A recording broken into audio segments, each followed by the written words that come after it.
Tuhan, selamat sore buat kita semua. Selamat kita kembali beribadah kepada Tuhan. Puji nama Tuhan, saya jemput semua umat Tuhan bangkit berdiri bersama-sama. Kita angkat pujian kita yang berkata, Tuada sebagaimana Tuada.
Mari kita berdoa. Tuhan Yesus, kami datang kepadamu Tuhan pada sore hari ini. Kembali kami mengucap syukur Tuhan untuk segala anugerah-Mu, untuk kebesaran-Mu Tuhan Yesus yang sudah menjaga memelihara kami, melindungi kami sampai saat ini kami boleh beribadah bersama-sama ya Tuhan di tempat ini. Kami mau menikmati Engkau Tuhan dengan segala sukacita dan kuasa-Mu Tuhan Yesus. Biarlah urapan-Mu ada Tuhan di tengah-tengah ibadah kami. Mengurapi kami sekalian Tuhan, baik saudara-saudara kami yang melayani pekerjaan-Mu, baik kami yang mendengar Tuhan Yesus, kami yang dilayani. Terima kasih Bapa, terima kasih Yesus, karena kami sangat percaya kepada kuasa Roh Kudus-Mu Tuhan, yang akan menghidupkan, yang akan membangkitkan iman kami, yang akan mengembalikan semangat kami Tuhan. Terima kasih Tuhan, terima kasih. Kami serahkan pekerjaan ini dari awal sampai akhir di dalam nama Tuhan Yesus Kristus. Haleluya. Amin. Di nama Tuhan, silakan duduk. Kita angkat pujian kita yang berkata, jangan kau takut, Tuhan serta.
Saya jemput umat Tuhan bangkit berdiri.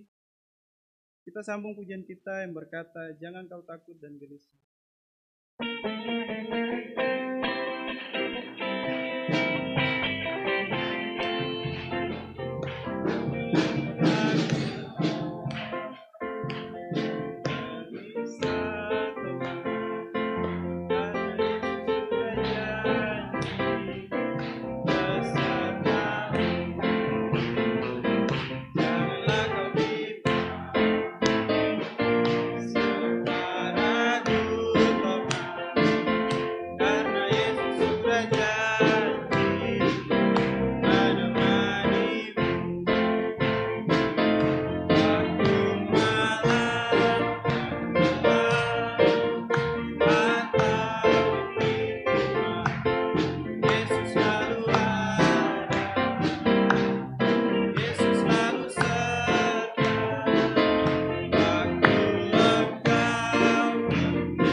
nama Tuhan, saya persilakan duduk kembali.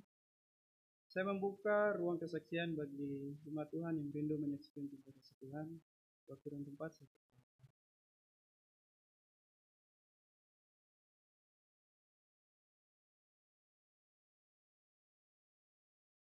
Di nama Tuhan, kalau tidak ada, kita sambung pujian kita yang berkata Immanuel. Saya jemput umat Tuhan bangkit berdiri.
Angkat pujian kita siapkan hati kita untuk menikmati firman Tuhan. Kita angkat pujian yang berkata, Ku rindu sabdamu, ku rindu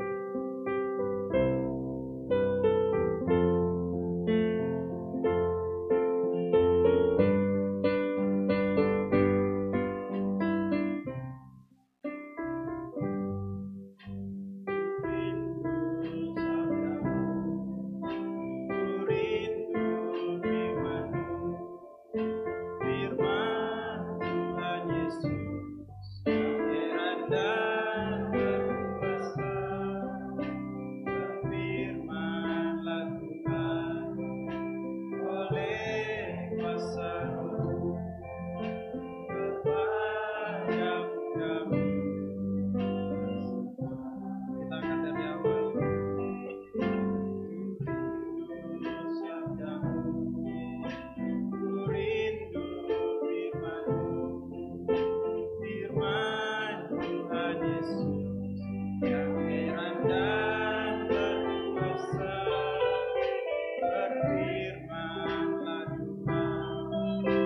Oleh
Dengan kasih Kristus, saya minta Bapak Denny Markus bawa kita dalam doa.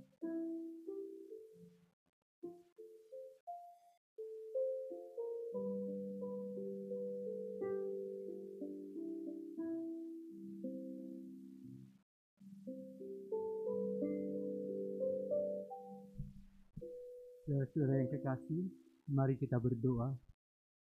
Kami datang kepada-Mu Tuhan di tengah peribadatan ini Tuhan Yesus. Kami bersyukur kepada-Mu Tuhan buat waktu yang Tuhan berikan kepada kami. Amat terlebih kerinduan untuk kami datang beribadah kepada-Mu. Kami percaya Tuhan Engkau ada di tengah-tengah kami Tuhan. Setiap pujian yang sudah kami naikkan kepada-Mu berkenan di hadapan Engkau. Menyenangkan, menyukakan Engkau Tuhan Yesus dari korban pujian kami. Dan kalau sebentar kami mendengar firman-Mu Tuhan, berbicaralah Tuhan kepada setiap kami yang ada Tuhan, sehingga firman yang kami dengar Tuhan merupakan teguran pengajaran kepada kami, untuk mengarahkan hidup kami lebih berkenan di hadapan Engkau Tuhan. Apa yang harus kami lakukan Tuhan, untuk kami boleh menyukakan Engkau Tuhan. Itulah sebabnya Tuhan Engkau menolong setiap kami yang ada Tuhan saat sore hari ini.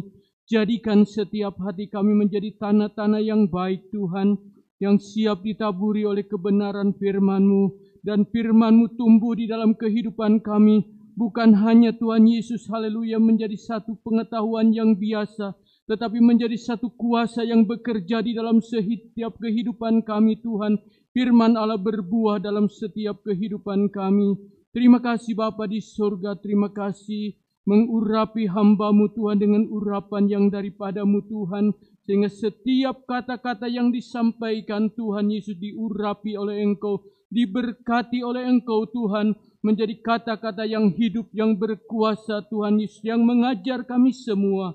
Terima kasih Bapa di surga, kami siap mendengar firman-Mu, dan kami siapkan hati kami yang terbaik bagi Engkau. Di dalam nama Tuhan Yesus Kristus kami berdoa dan mengucap syukur. Haleluya. Amin. Tuhan, silakan duduk kembali. Pekerjaan selanjutnya saya serahkan kepada hamba-Nya, hamba Tuhan yang akan melayani, Bapak Pendeta Denmaludin Sitorus.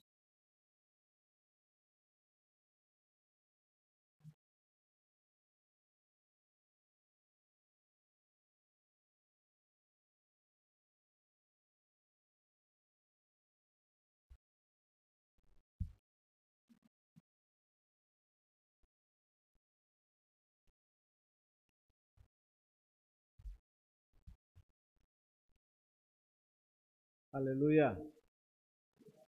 Haleluya. Tuhan,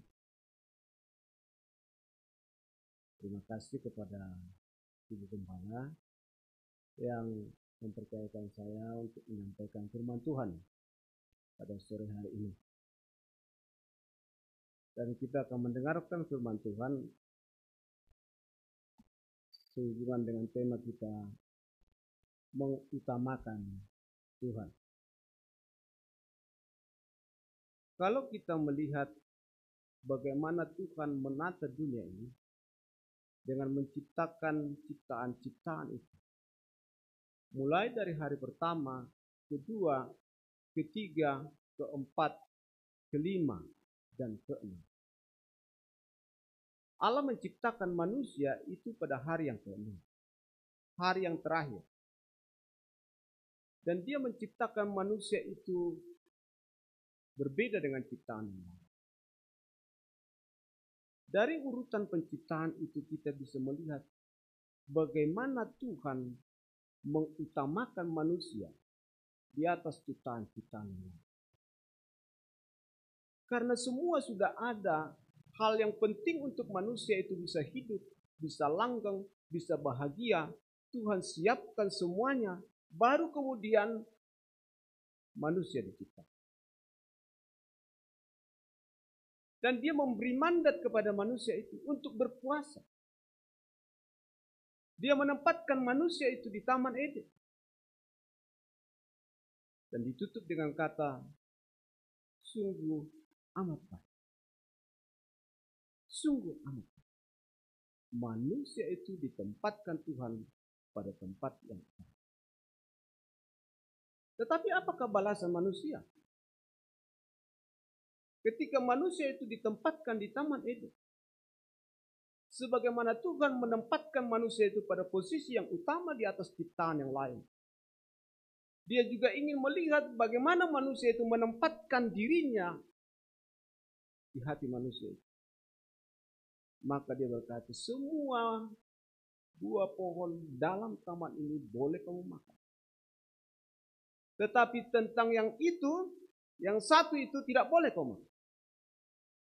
Karena ketika engkau makan, kau mati. Dia menempatkan satu batu uji di situ. Untuk melihat sampai sejauh mana keberpihakan manusia terhadap Allahnya. Karena Allah telah menunjukkan keberpihakannya kepada manusia. Sekarang dia mau melihat respon balik itu. Dia memang menciptakan manusia dengan suatu kehendak yang bisa memilih.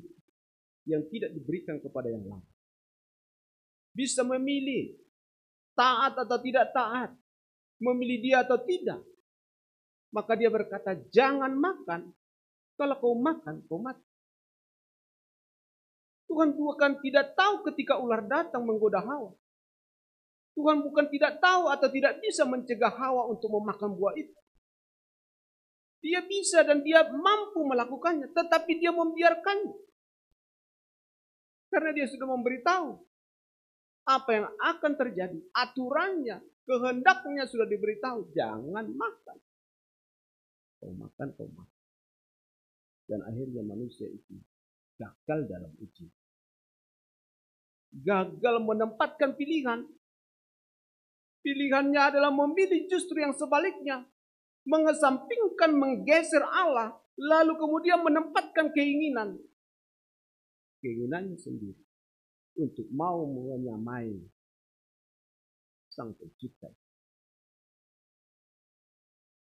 Memiliki pilihan justru menjadi sarana diuji merupakan suatu cara untuk bisa melihat bagaimana seseorang bisa mengutamakan itu. Oleh sebab itu, berkaitan dengan itu kita akan melihat salah satu contoh dalam Alkitab, Kejadian pasalnya yang ke-22, ayat yang pertama sampai dengan ayatnya yang ketiga. Kejadian 22 ayat 1 sampai 3 saya akan membaca. Kepercayaan Abraham diuji. Setelah semuanya itu Allah mencoba Abraham, ia berfirman kepadanya, Abraham. Lalu sahutnya, ya Tuhan. Firman-Nya, ambillah anakmu yang tunggal itu, yang engkau kasihi, yakni Ishak.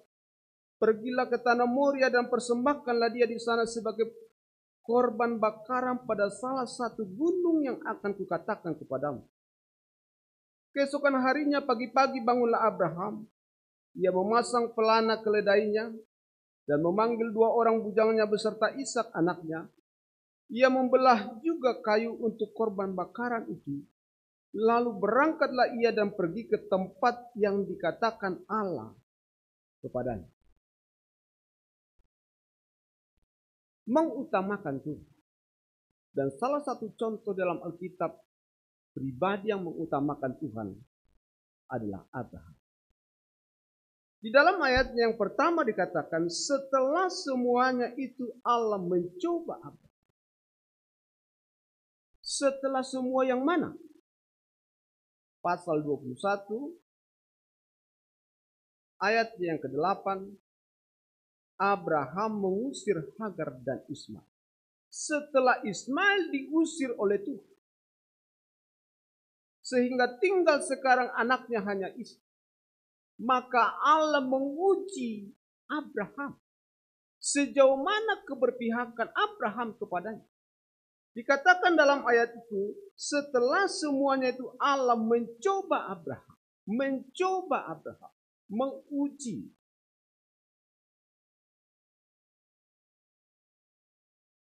Mau melihat. Mau menilai.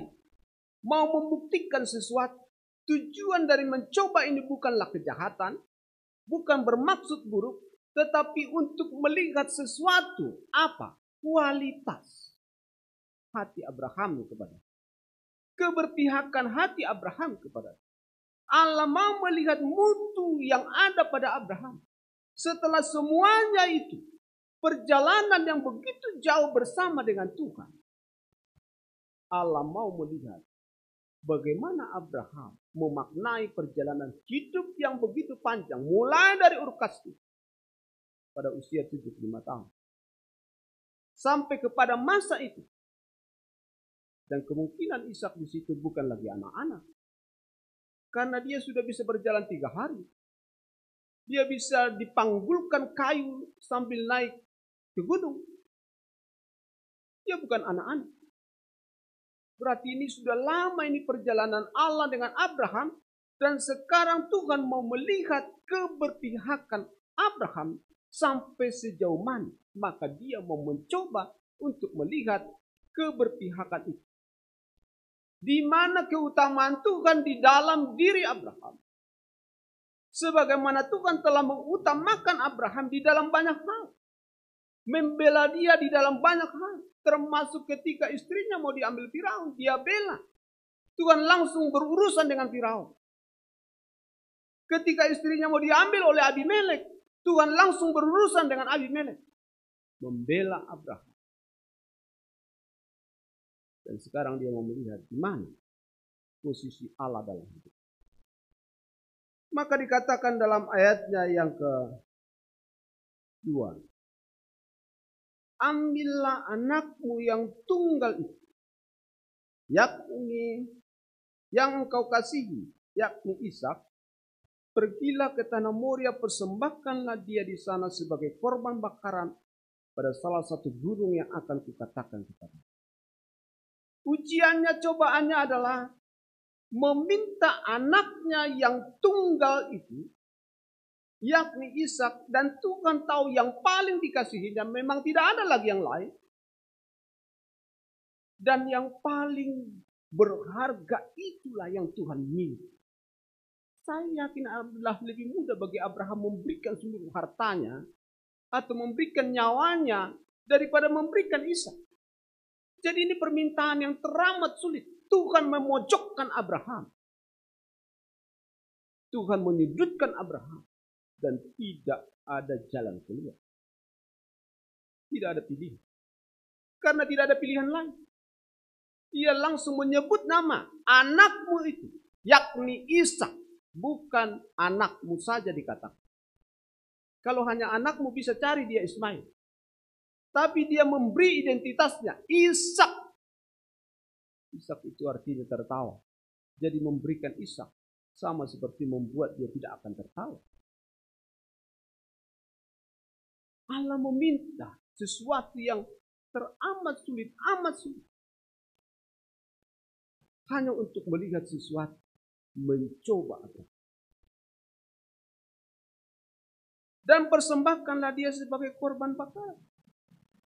Siapa? Anak yang dikasihi pasti. Biasanya anak yang sangat dikasihi itu satu anak tunggal. Anak-anak tunggal cenderung untuk dikasihi lebih. Saya ini anak tunggal ibu saya. Sekalipun anak ke-6 daripada bapak saya. Karena bapak saya 2 kali menikah. Pertama meninggal, menikah lagi, cuma saya dari yang terakhir. Saya anak tunggal ibu saya. Orang lain kerja, saya agak lebih bebas dibandingkan anak seusianya pada masa itu. Dan saya lahir pada usia bapak saya sudah tua. Sudah pensiun. Anak tunggal, anak yang lahir pada usia tua, lama ditunggu. Itu pun cenderung untuk dimanja. Menikah 5 tahun, 10 tahun tidak ada anak, lalu ada anak, itu cenderung dimanja. Dan Ishak adalah perpaduan semuanya. Dia anak tunggal, lama ditunggu, lahir pada usia tua. Betapa besar hati Abraham terhadap Ishak. Dia adalah nyawanya sendiri. Bahkan lebih daripada itu. Tetapi itu yang Tuhan lihat. Di salah satu gunung yang akan ditunjukkan kepadamu. Di mana? Di tanah Moria. Moria itu artinya ditentukan oleh Allah. Dipilih oleh Allah. Lalu kita membaca dalam ayat yang ketiga. Keesokan harinya pagi-pagi bangunlah Abraham. Ia memasang pelana keledainya, memanggil 2 orang bujangnya beserta Ishak anaknya, membelah juga kayu untuk korban bakaran, lalu berangkatlah ia ke negeri, ke tempat yang dikatakan Allah kepada. Tidak butuh waktu lama. Malam itu Tuhan bicara, besok pagi sudah ada keputusan. Besok pagi sudah ada keputusan. Tidak perlu waktu lama bagi Abraham untuk mengambil keputusan. Sekalipun ini keputusan yang sangat berat. Pagi-pagi benar dia sudah bangun. Dan melakukan persiapan dalam perjalanan. Termasuk mengambil keledai. Membawa segala perlengkapan untuk mempersembahkan. Dan membawa korban persembahan itu. Persembahkanlah dia sebagai korban bakaran. Berarti ini orang yang mau dipersembahkan harus dipotong lehernya. Lalu dibakar dengan api. Abraham tahu apa yang akan terjadi. Siapa korbannya dan apa yang akan dilakukannya kepada Ishak. Dia tahu dari awal. Tetapi mengapa dia mau melakukannya? Mengapa dia mau melakukannya? Itu yang menjadi pertanyaan. Nah, kalau kita melihat jawabannya ada di dalam Ibrani pasalnya ke-11. Ibrani pasalnya yang ke-11 ayat yang ke-17 sampai 19. Saya akan membaca ayat 19 saja. Karena ia berpikir bahwa Allah berkuasa membangkitkan orang-orang sekalipun dari antara orang mati. Dan dari sana ia seakan-akan telah menerimanya kembali. Sesungguhnya memberikan Ishak sebagai korban bakaran sama seperti meniadakan semua janji. Tuhan berjanji 3 hal kepada Abraham. Yang menjadi miliknya dan keturunannya turun-temurun. 1. Tuhan menjanjikan tanah Kanaan. Tuhan menjanjikan keturunan yang banyak. Dan Tuhan menjanjikan keturunan Abraham akan membawa berkat bagi seluruh bangsa-bangsa. Lalu apa artinya kalau Ishak mati? Bagaimana Kanaan menjadi milik Abraham dan keturunannya kalau pangkalnya mati?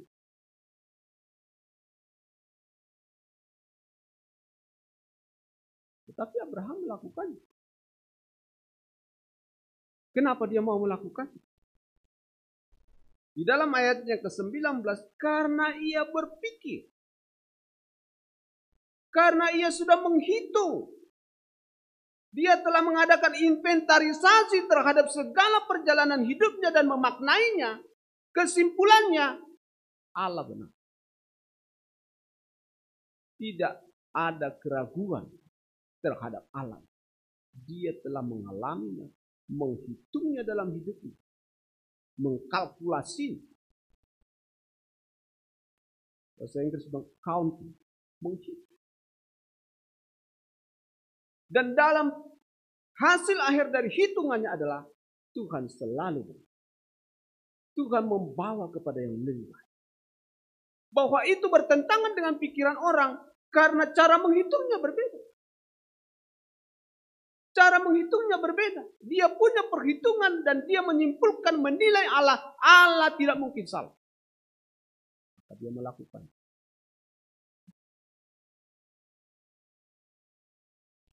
Karena ia berpikir bahwa Allah berkuasa. Kalaupun mati, Allah bisa membangkitkan. Kesimpulan itulah yang membuat dia melakukannya.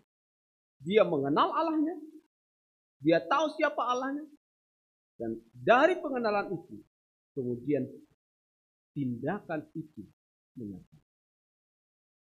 Kita kembali dalam Kejadian pasalnya yang ke-22. Ayatnya yang ke-9. Sampailah mereka ke tempat yang dikatakan Allah kepadanya. Lalu Abraham mendirikan mezbah di situ. Disusunnya kayu. Diikatnya Ishak anaknya itu. Diletakkannya di mezbah itu. Di atas kayu api. Sesudah itu Abraham mengulurkan tangannya. Lalu mengambil pisau untuk menyembelih anaknya.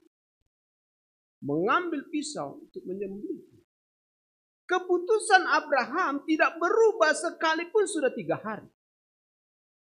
Abraham berangkat dari rumahnya dalam keputusan yang sudah bulat. Anaknya akan dikorbankan sebagai korban persembahan. Dan keputusan itu tidak berubah sekalipun 3 hari kemudian. Dan itu dibuktikan dengan ayat. Bahwa dia betul-betul keputusan yang tidak berubah. Seandainya Tuhan minta di rumahnya dikorbankan. Dia akan melakukan.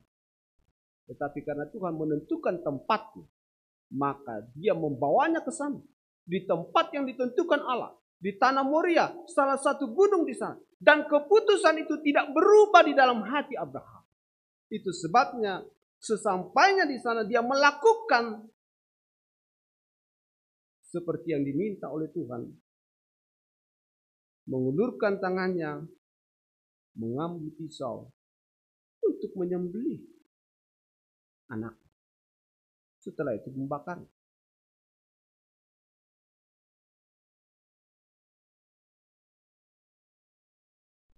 Keputusan yang tidak mudah.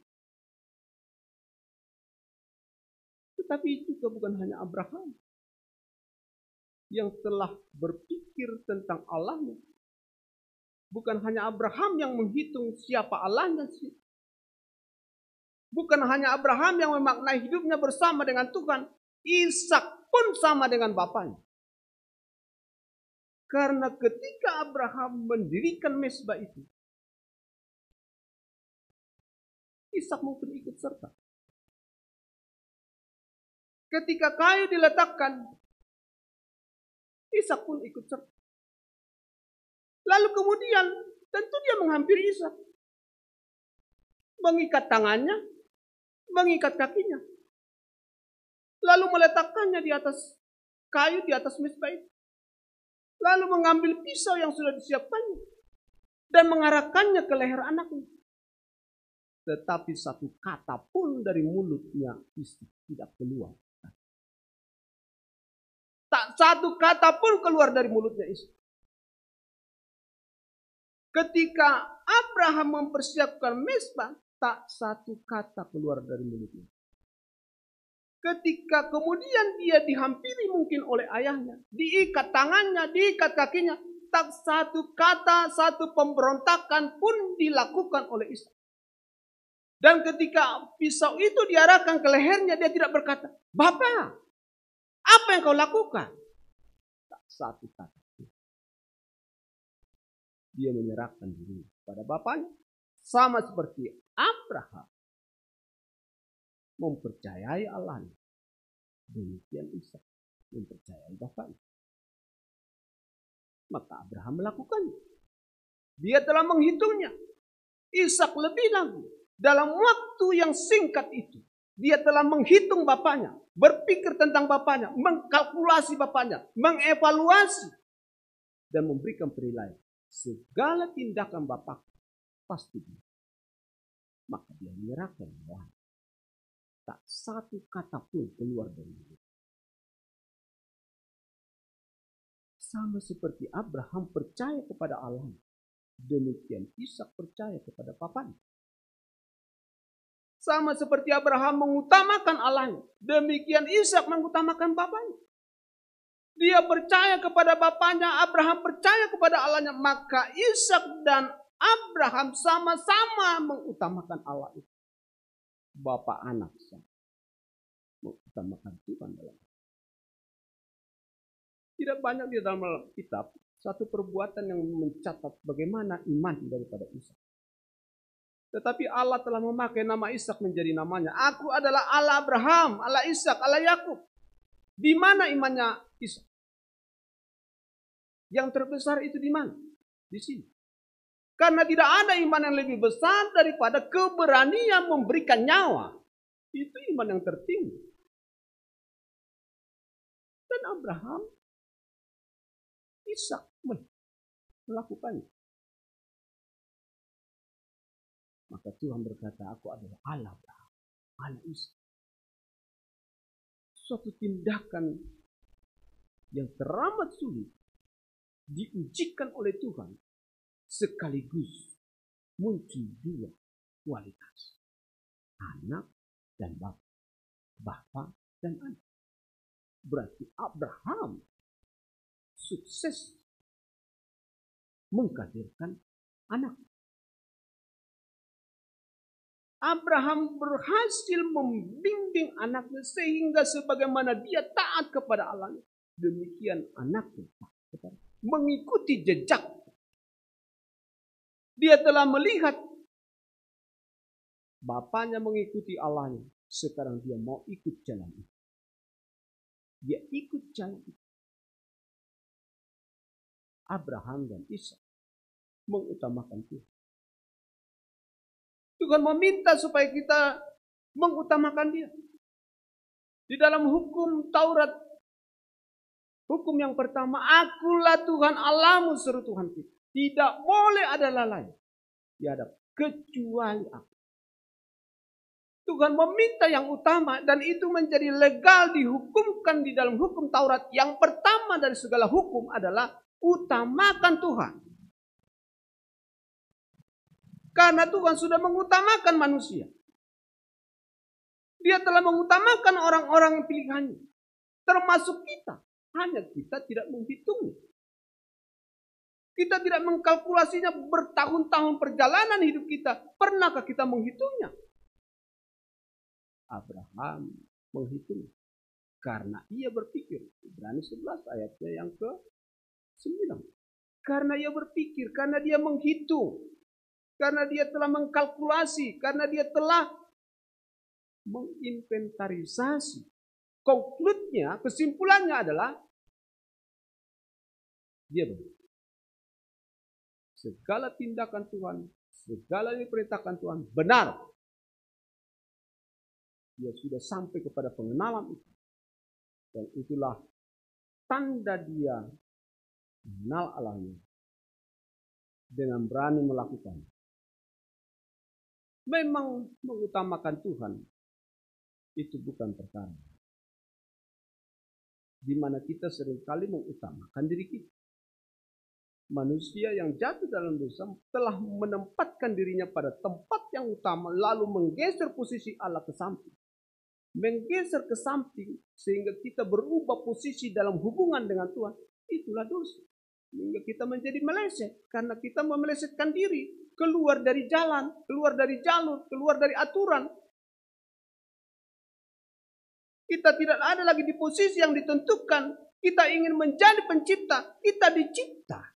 Bukan pencipta. Tapi kita mau menggeser posisinya menjadi serupa dengan dia. Itu yang ditawarkan oleh ular itu kepada manusia itu. Dia mau menggeser posisinya sama dengan yang di atas. Dengan penciptanya.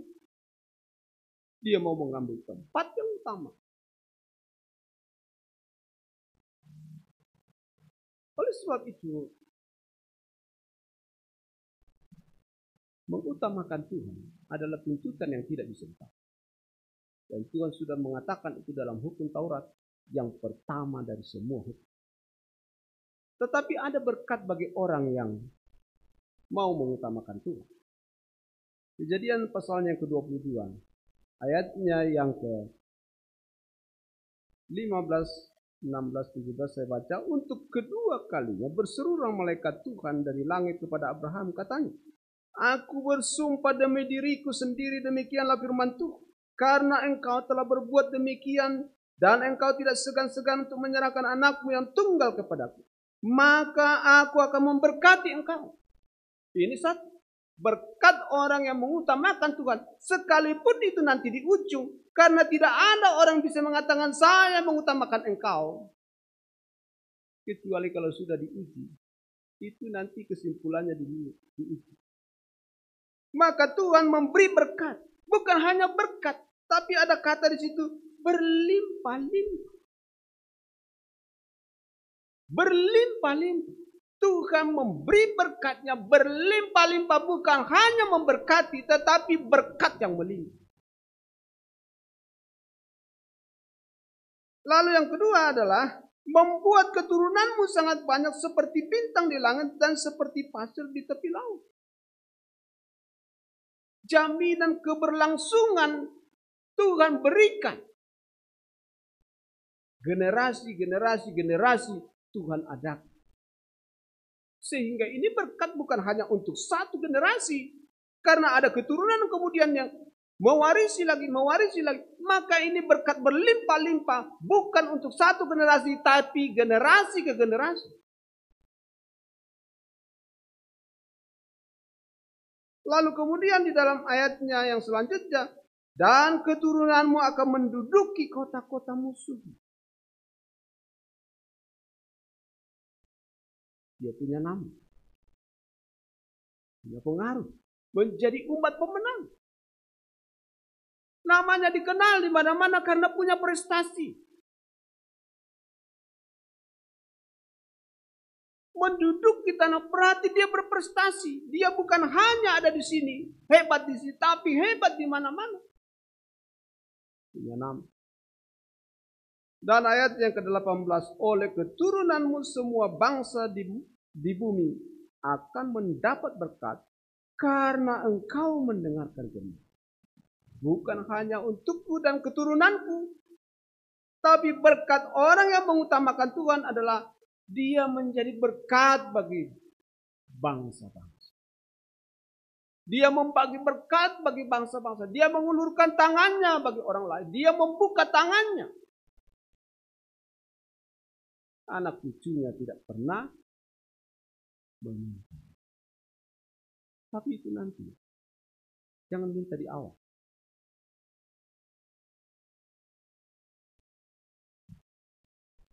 Oleh sebab itu,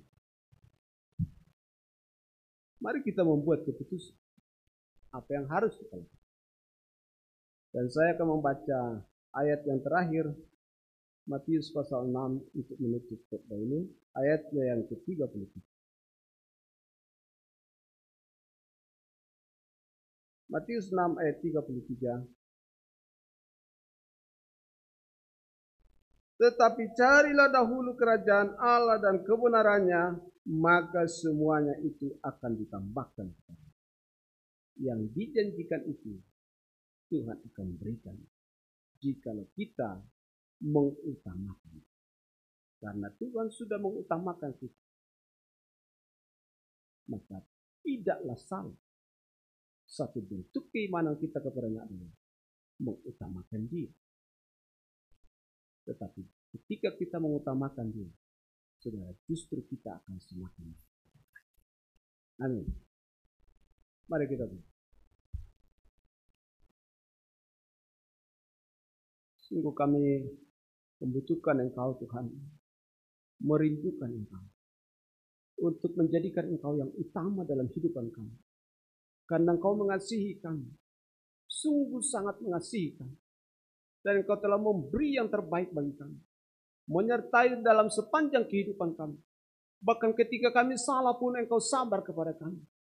Engkau menolong kami untuk kami bisa bangkit kembali, untuk bisa berdiri tegak.